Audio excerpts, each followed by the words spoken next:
विद्यार्थियों, आज हम द्विघात समीकरण के विषय में चर्चा करेंगे।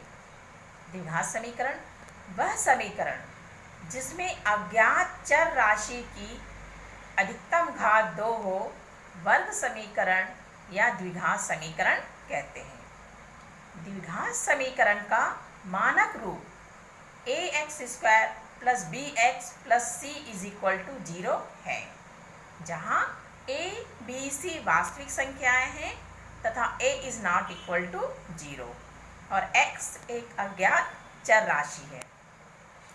आइए अब हम जानें कि द्विघात समीकरण के मूल कैसे ज्ञात करें। द्विघात समीकरण के मूल ज्ञात करने के लिए दो विधियों का उपयोग करेंगे। पहला गुणनखंड विधि और दूसरा सूत्र विधि। तो आइए देखें पहला गुणनखंड विधि अर्थात फैक्टराइजेशन मेथड। उदाहरण के लिए एक हम प्रश्न लेते हैं x² - 5x + 0। अब इसके हमें मूल गुणनखंड विधि से ज्ञात करने हैं।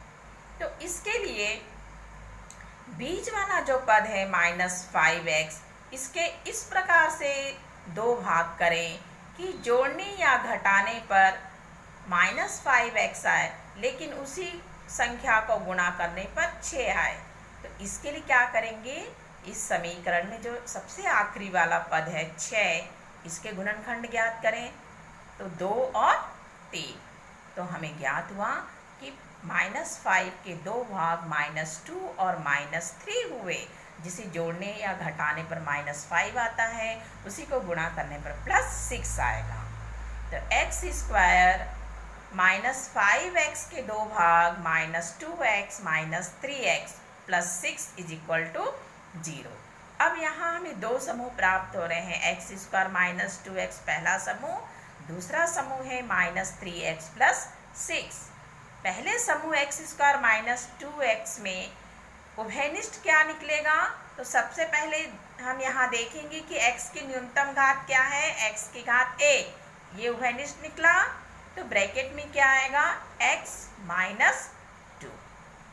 दूसरे वाले समूह में हम देख रहे हैं कि पहले में माइनस चिन्ह है और दूसरे में प्लस चिन्ह है। तो माइनस जब यदि कॉमन निकलेगा तो ब्रैकेट में पहली संख्या के साथ प्लस और दूसरी संख्या के साथ माइनस चिन्ह रहेगा। अब 3 और 6 में उभयनिष्ठ क्या निकलेगा, 3 एक कम 3, 3 × 1 हुआ और 6 हुआ 2 × 3। तो ऐसा कौन सा संख्या जो दोनों में है, 3। तो इस प्रकार से दूसरे समूह में से -3 कॉमन निकला। तो ब्रैकेट में x - 2।